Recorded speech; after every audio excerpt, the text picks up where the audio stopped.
Good afternoon, and welcome to this week's episode of Think Tank Thursday. I'm Candy Kelly, and excited to be your host for this week. Thank you for taking time out of your day to join us. Before I jump in to this week's guest, I have to give a shout out to my 2023 Think Tank sponsors. We are so grateful to have Simnox, Redemption Plus, Betson, and Delta Strike as sponsors, in addition to Roller Software. And our guest today comes from Roller Software, so stay tuned. As you know, on Thursdays, Trainertainment likes to get away from the doing and spend a little bit of time thinking. And so that's what we're going to do today. And today's thoughts are going to be surrounding 5 proven ways to use guest feedback to improve operations. So why don't we jump in with our guest today from Roller Software. This week's guest is Josh Liebman. Josh Liebman comes from one of our new 2023 Think Tank sponsors, and we're so excited to have him on here, and because we love when our Think Tank sponsors come and agree to be a guest on Think Tank. So Josh, why don't you tell everybody where you're from and what your role is there? Sure. Thanks, Candy. I really appreciate it. So excited to be here. So I am Roller's guest experience evangelist, which is a fun, exciting title. Such a fun name. Always fun to tell people that. Roller is a venue management software platform focusing on point of sale, on ticketing, and really using technology to remove friction from so many aspects of the guest experience, whether it's about buying tickets, whether it's about arriving at the venue and smoothing out that process, and then really on the other end of it, of being able to keep that conversation going with guests and collect guest feedback. So my role as the guest experience evangelist, I host the company's podcast, The Guest Experience Show. You've been on it before. Yes. And I speak at conferences, and I do think tank talks like this, and do a lot of thought leadership and blogging on really the purpose and the importance of prioritizing guest experience for your operations and ways that you're able to remove friction, and of course how the technology fits in with that and everything that Roller does too. Which is totally awesome. And one of the reasons we brought you on, because you shared, as part of our sponsorships, we share articles back and forth. You shared a blog with us about 5 proven ways to use guest feedback to improve operations. And let's talk about this, because Josh, I have listened to you through various, channels. You've been passionate about guest feedback for as long as I have been listening to you. So before we jump into this list of these kind of 5 things that people can learn more about with the blog that we'll link, tell us where your passion about guest feedback was really ignited. Sure. Yeah, it's funny. I was thinking about this. We've actually worked on guest feedback focused projects in previous roles several years ago. So we've definitely talked about this quite a bit. As far as where it originated, it's definitely an area that I've been passionate about personally for a very long time. And really, if I had to trace it back, it was to working in the trenches and being on a guest communications team and overseeing a guest communications team within a theme park. I worked at Universal for several years and really had the opportunity to, once I moved out of the role in the attractions department, move into the guest services team, and particularly that communications team, and really seeing the importance of it. It's more than a call center. It's more than people who are just responding to emails and hitting copy and paste back and forth. It really is the driving force of what can make continual enhancements and improvements to the business that directly impact the guest experience. So at the time that I was there, it was when the Wizarding World of Harry Potter opened the first time back in 2010, which if anyone is familiar with the property or familiar with the resort, you know that was really actually a pivotal moment for Universal in and of itself. And being kind of the voice of the guest for the company and the voice of the company for the guest during that time was so powerful. We learned so much. There were so many different types of guest feedback that were coming in that were very different from what we were used to. And really we had the responsibility of aggregating that, which could be, close to 800 to 1,000 comments per day of individual guests, and then being able to really crunch that down and saying, here are the important pieces, and sharing that with the executive team and with heads of all departments. And I really was able to take that with me when I left Universal. I wish I could say I was there for 10, 15 years and doing that every single day, but it was only a couple of years. But at the same time, I was in graduate school. I was getting my master's in hospitality, and I was looking at guest feedback from the academic, from the research standpoint. What does the data say? What do all these academic researchers have to say about the data that they've collected and all that? merging all that together, I then went on to open a couple of theme parks and was able to really kind of take what I learned from doing all of that and only grow from there. And so then that turned into what I talk about a lot these days, which is about really using guest feedback to improve operations and improve the guest experience. If I remember the story correctly, before this change where they moved you into that department, you really kind of thought that operations was going to be your pathway. Like you really enjoyed it and stuff. So it's funny how the things we don't think we want for ourselves become the things we become the most passionate about.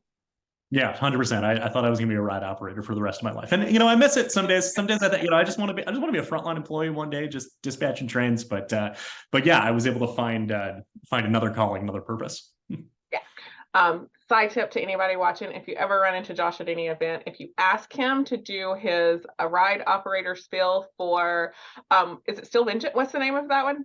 Millennium Force. Yes, he still knows it, every word to this day. I'm surprised. It's very impressive. So, all right, let's jump into this list that you are providing us with 5 proven ways for guest feedback to improve operations. You want to share with us what number 1 is? Yeah, absolutely. So the first one is really about focusing on internal collection. And there's a lot of platforms these days where people are able to share guest feedback way more than there were 5, 10, certainly 15 years ago. And there's a lot of times I talk to people and they say, well, we use Google reviews or we use TripAdvisor to be able to collect guest feedback. And that's great. You should use those platforms. You should be on those platforms. You should be engaging with those platforms. And it's also, you can learn a lot about the guest experience and maybe some friction points in the guest experience that you can improve. But the challenge is those complaints are public. They're airing your dirty laundry, right? And so there's some stats out there, some research that says that one negative review can turn away up to 30 prospective guests. Now, how many people are coming to your attraction, your venue by themselves? So that 30 is actually probably closer to 90 if we're thinking like an average party size of 3, right? So take that, multiply that by your per cap, and that's how much one negative review costs. So many people are so heavily influenced by online reviews. And so, like I said, it is so important. But before you focus on the online review component of your business and your guest feedback strategy, focus on getting those complaints in and really all feedback in internally and not shying away from complaints. You want guest complaints to be able to improve and be able to understand where you can improve the experience, but you want to know those from your guests directly before they go and post online. I think that, before this, I came from franchising in the operations world. And I used to teach a class, and when franchisees first came in, that talked about guest feedback and how it's like everybody just wants the positive feedback. I was always more appreciative of negative feedback that was given to me because they could just go and post, especially if it was an email sent directly to me, because it's so easy just to walk away and say, I'm never going to fill in the blank here, whether, restaurant attraction. I've come from both in the world of operations, but those people took time out of their day. All of our days are so busy to let you know that we weren't living up to their expectations and whatever that may be. And so I always wrote those emails in a way that was like, thank you. It is actually guests like you that ensure that we are delivering on what we promised our guests, instead of getting all mad about it. Now, I know that there are some unreasonable ones out there, but the majority of them were not. They were just letting us know that we just fell short of what we promised on that particular day. However, I always struggled with how to highlight internal sources of feedback versus the external sources. So what tips do you have for what internal sources? You said that there are some platforms for that and things like that. What do you suggest to people that come to you and ask? Yeah, so Roller does have the guest experience score, which links directly back to the point of sale and ticketing. And since Roller collects all of the guests' data in and of itself, it's able to just be turned on and it automates it. So it's got their email address. It could just prompt them directly for feedback. A lot of other platforms out there, survey platforms, many of them are even free or at least offer a freemium version of it. They can tend to be kind of piecemeal because if the guest clicks into it, they might have to say, well, what is your contact information? What day did you visit? And try to collect a lot of other information. With Roller, we've got all that information tied in the system. So it's not asking them what's your name? What day did you visit? And is able to link the guest feedback data directly to their ticket sales data. So we can, we can even determine which staff members did they interact with if they were ringing at the point of sale. So, so that certainly is, is what I would say as far as, the most powerful internal feedback collection method. A lot of people, are still talking to guests directly. If you're doing those old school comment cards of people turning it in, those can be really helpful because they, it allows a guest to share the information, but it can also be harder to track and store and be able to actually extract the data from it, that's able to really compile that and determining, all right, well, where are the areas that we're excelling, where are the areas that we're falling short. So with digital systems like the GX score, it really helps to categorize where the feedback belongs, and takes out a huge administrative burden towards it. Sounds very cool. Makes it sound like the request for feedback would be more personalized too, since it's connected to all those other components of their trip. Mm-hmm. Awesome. All right. So we need to focus on internal collection and try to solve the complaints before they hit some type of external Google review or any of that. What else do we need to do? Well, the second one is about how quickly you're responding to guests. So really kind of on this theme of trying to get to the guest before they post online is really making sure you're contacting the guest as soon as possible. So as these complaints come in, ideally through internal sources, or even if they do show up online, of really responding to that guest right away, and having, whether it's a dedicated team or even an individual who focuses on this. It might sound like I'm saying, hey, you need to add additional labor to this. Oftentimes it's not. In many cases, it might just be the manager or the supervisor, or in some cases, the business owner who's taking this on. But if you get to the point where you're getting a lot of guest feedback, you want to have a strategy, and you want to have a team, or at least a person who's behind this, who's able to manage all of this, because this is your guest relations team. It might not seem like it's revenue generating, but it might be preventing a lot of revenue lost from those negative reviews that are turning people away. So getting to the guest as quickly as possible is just so critical to be able to resolve a situation and turn a critic back into a fan. I was shocked by your statistic about this, that a recent survey showed that the average consumer expects for someone to get back to them within, I believe you said, 1 hour of them submitting a complaint. What do you feel has led to this quick acknowledgement need from the consumer basis? Well, I mean, it's a couple of things. On one hand, everything else that we do is just instant gratification in our lives. So if we don't get that response within such a short period of time, now we've got the opportunity to post online in just as fast of a time. And I can tell you an experience that I had about 5-6 months ago. It was with an airline. I'm not going to say what airline it is, but they're usually very reputable for their service. I got a text message before my flight the night before, telling me that my flight was canceled. I was already on vacation, so I wasn't even going to be able to get home. And I called their customer service line, and I was on hold for 2 hours before the call then disconnected. I then tweeted and I said, I don't normally do this because I like to be the person to tell the business directly, I've got an issue. Let's solve this. And, I said, I actually hate using social media for this purpose, but this seems to be the only way I can get a hold of you. That strangely did prompt a quicker response, which I found was a very backward strategy of, focus very heavily on getting to the guests right away. Versus focusing on, oh, we'll respond to social, we'll send you a DM, whatever it is. So if you think about just everything that we have in our fingertips that allow us instant gratification, I can very easily send a tweet that reaches so many people. So if I'm going to reach out to a business for whatever reason, I better get a response quickly before I take that to my network, which not that I'm Kim Kardashian or anything with that size of an audience, but still that level of influence of that cascading effect of word of mouth can be very damaging. So get to the consumer as quickly as you can. In fact, if you can set up alerts to be able to get notified immediately of, hey, here's a red flag guest who had a poor experience, or at least they indicated they had a poor experience. If you get back to them within a matter of minutes, think about what you're doing to be able to resolve that situation. A lot of people, they give complaints thinking they're talking into the void. I'm just throwing my complaint into a volcano, right? No one's ever going to see this again. Getting a response is very helpful and very beneficial. Getting a response quickly sometimes just can solve the issue in and of itself. Is I'm actually just so glad that someone cares. So just show your guests that you care by responding to them quickly. I think that's great information. I also think notifications to have them set up, because there are other companies who are using chatbots and text. Like, I had a article of clothing, I ordered it, it was the wrong size, I got it returned and everything through a text message exchange that took me 2 minutes while I was sitting in the car for carpool pickup for my daughter. Like, and it was done, it was taken care of, and they were like, shipping labels are in your email box. Like, I normally don't have time to like deal with that stuff, but because that made it so easy, it was like, so guess what, I'm a loyalist to this clothing company now because of that. Yeah. And I think And then there the are more return was just loyalists out of out sight, out of mind. It's just there. done. I can get back to my life. Yeah.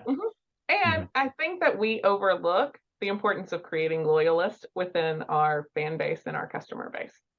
Yeah. So, And especially using guest complaints to convert into loyalists. Yeah.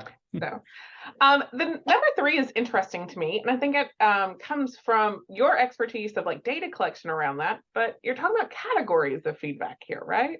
Yeah. So number 3 is about segmenting your feedback into categories of feedback. So this is how you know what to do with your guest feedback. Part of it is responding to the guest and strengthening that relationship with the guest. The other part is now saying, okay, how does this fit in with all of the other feedback that we're getting? So one piece of feedback is one piece of feedback, right? If I say that, my fries were cold, doesn't mean that you should go and replace all your deep fryers right away. But if we track that over time, we say, you know what? A noticeable amount of complaints about cold fries are coming up and kind of bubbling to the surface. What actually is going on here? And you'll only know that if you're segmenting it into very specific categories. Now, if you have too many categories, it can be very overwhelming, but really hitting the core areas of the guest experience of what are the areas that we need to be focusing on. And then from there, even being able to drill down deeper. So if it's, if service is a category, okay, that's the hospitality element of the business. Well, okay, that's getting the most complaints this month. What's going on there? Let's drill down a little bit further. What day are they visiting? What time of day are they visiting? Is our trouble during our peak time when it's really busy? Or is it during the off-peak time when the staff is maybe a little bit lazier? Maybe they don't care as much. And only talking hypothetical, not, not real life circumstances, but saying, okay, let's look at the high level overview, and then let's go down the pathways that we now see our guest feedback is gravitating towards. I know we said hypothetical, but even the best of us, I get more done when I'm super busy and have a lot on my plate than when there's not a whole lot on my plate. Like, yeah, exactly. But the problem could be on both ends. So yeah.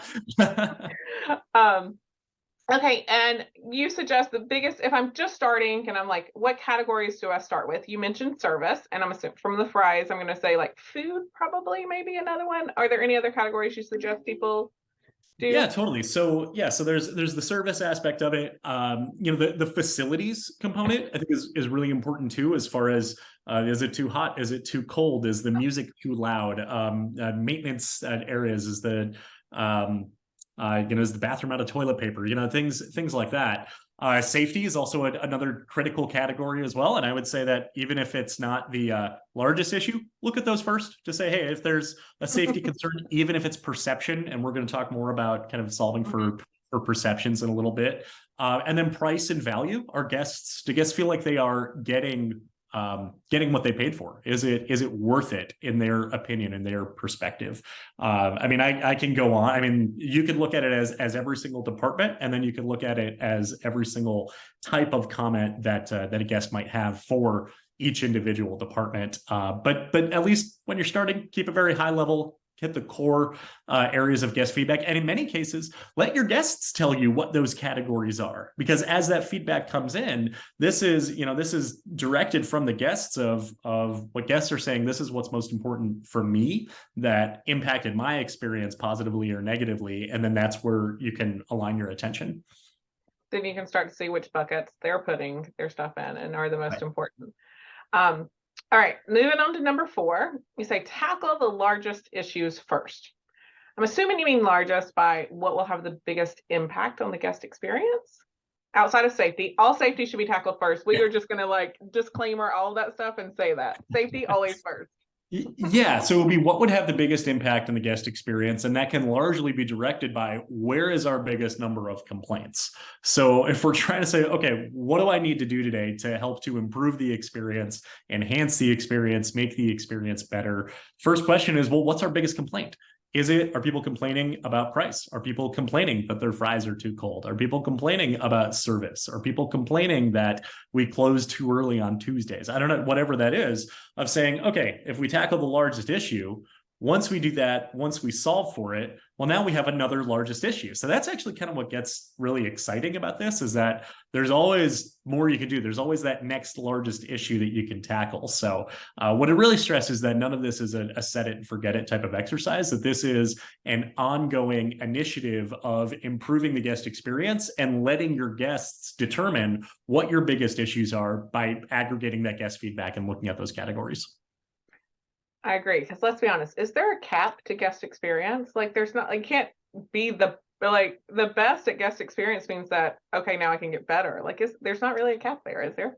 Every time I am talking to, whether it's frontline staff members or whether it's at conferences, I always say that everything that we're talking about here, there's no ceiling, there's no plateau. If you are the best, then you can ask yourself, all right, now what? What can we do to continue to improve even upon our best successes? If you have 5 stars on Google, if you are #1 on TripAdvisor, now you can say, all right, how do we protect that, right? That's prestigious, right? To be known as the #1 thing to do in your area. But hey, #2 is creeping up a little bit. So now we need to extend what the bar means for #1 and continue to make those improvements to the experience.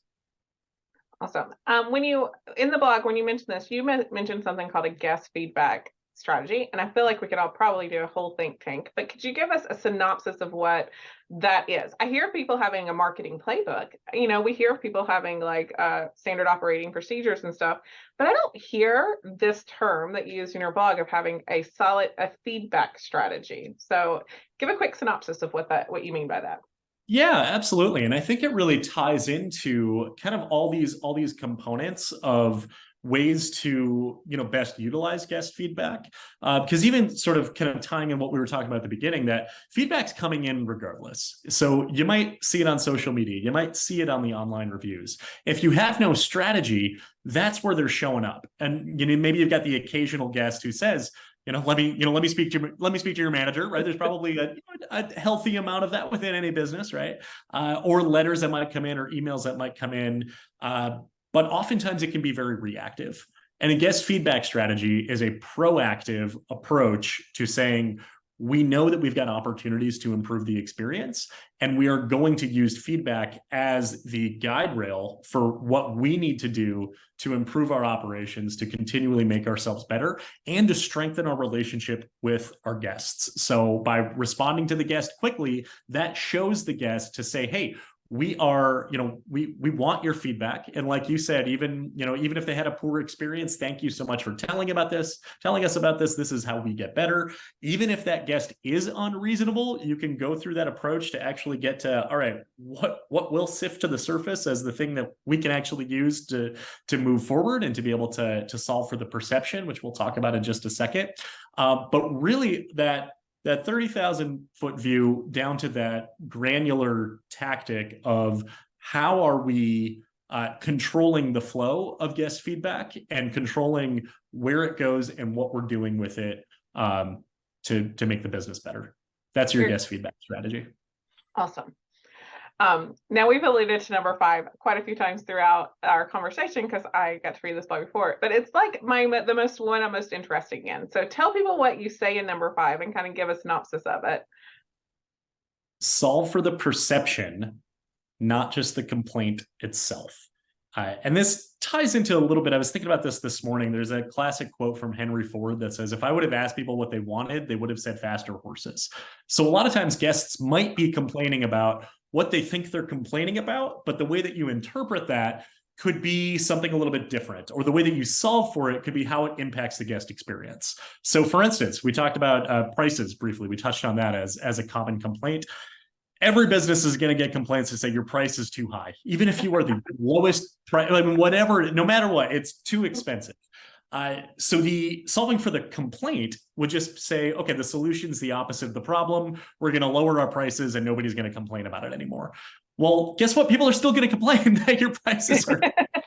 So being able to pull back and say, okay, what's the perception that they have here that the price is too high? I was working with an aquarium several years ago, and we were looking at their TripAdvisor reviews, and a lot of people were saying the price is too high, it's not worth it, and the aquarium is too small.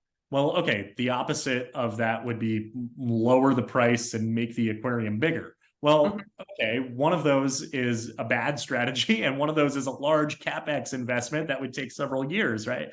So instead, what they did was they pulled out and say, well, why are people perceiving this? And then we found out, oh, people say I can get in and out of the aquarium in 30 to 45 minutes. Therefore, it's too small and I paid too much. So instead of solving for the complaint, what they did was they reallocated some of their animal interpreter staff who were normally back of house, put them front of house. Sometimes they had an animal with them, like a turtle, or I think there's a tarantula one time I was there. That will stop guests in their tracks. Now they can engage with them a little bit more. They can talk to them more. There's more of an educational component of it. And now the guest is actually getting through the aquarium slower. And then there was a comment that came on TripAdvisor that said, this place is huge. I think this is one of the largest aquariums in the world, right?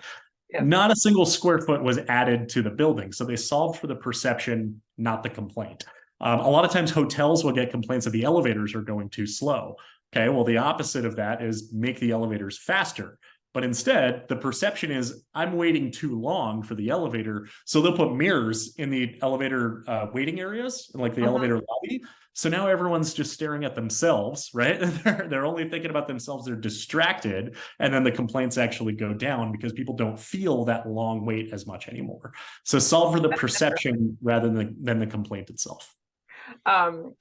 Before Trainertainment, I was in children's entertainment for inflatables, and it never failed if someone was like, oh, they just have the same stuff, they don't change around. If we would take a night and just reposition our jumps, we didn't even get anything new in, we would just move it around, people would be like, oh, they got brand new stuff, it's so awesome. And I'm like, it's the same stuff that we've had, like it's just in a different place. You threw them off their groove, off their routine. Yeah. Now I come in, that's over there. Okay, it's a totally different experience. It's brand new. It's they added new stuff. Yes.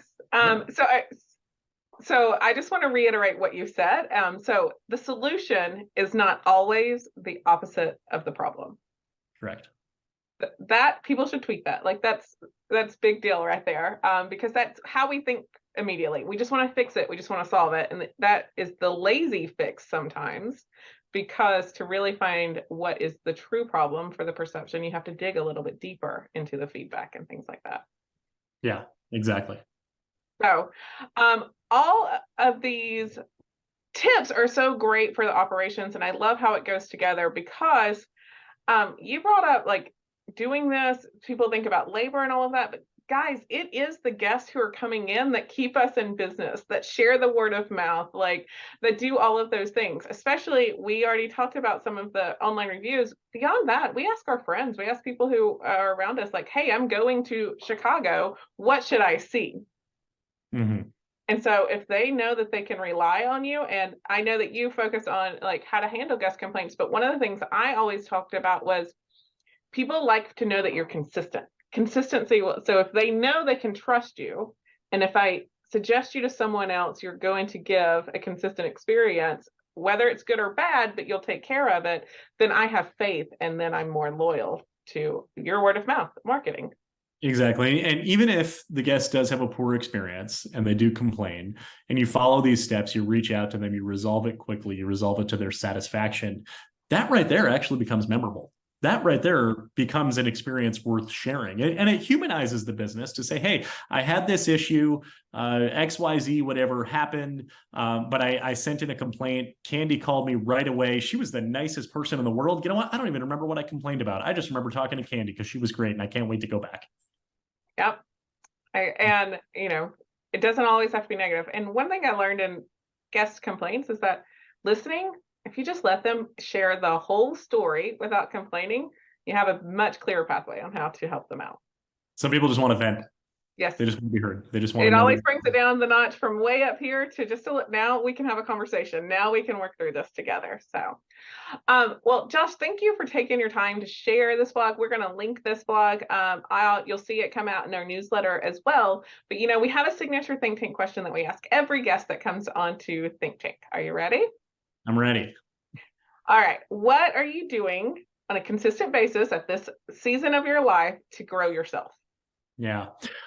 So I've been thinking about this a lot, and there's this phrase that's kind of been going through my head the last couple of years of irreversible accomplishments. And I think about this as it relates to learning a new skill or trying to do something or improving in any area.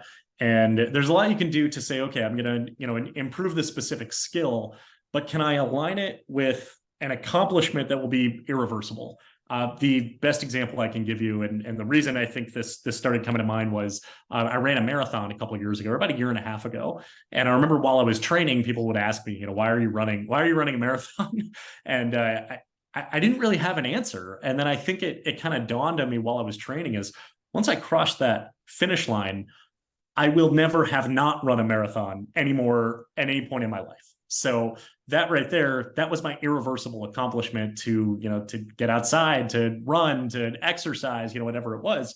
And so I tried to, align that and to say, okay, well, what else do I, what else do I want to be better at? What else do I want to be good at? Whatever it is, can I align it with an irreversible accomplishment that no matter what happens for the rest of my life, I can look back on this and say, I did this.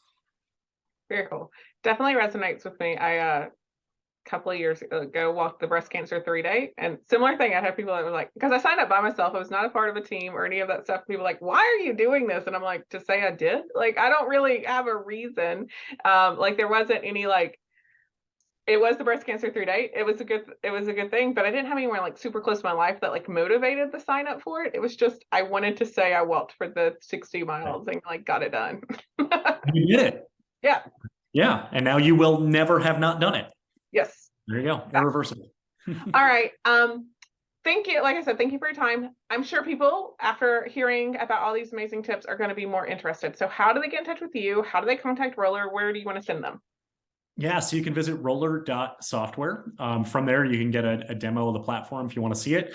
If you want to get a hold of me directly, LinkedIn is probably one of the best ways, or josh@rollersoftware.com. And they should check out your podcast, which is, go ahead and fill in.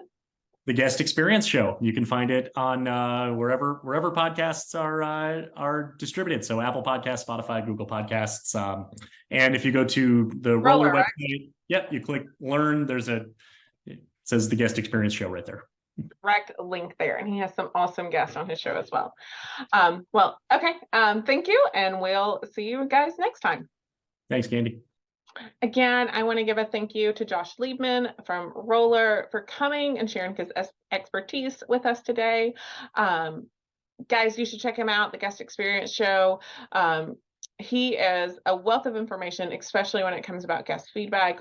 He has been passionate about that for as long as I have been listening to him and have met him. And we've worked on a couple of projects before in past roles that we served in. So thank you to him for coming and sharing that with us. Thank you to all of you for coming and spending time with us. Thank you again to my 2023 digital sponsors, inclusive of Roller.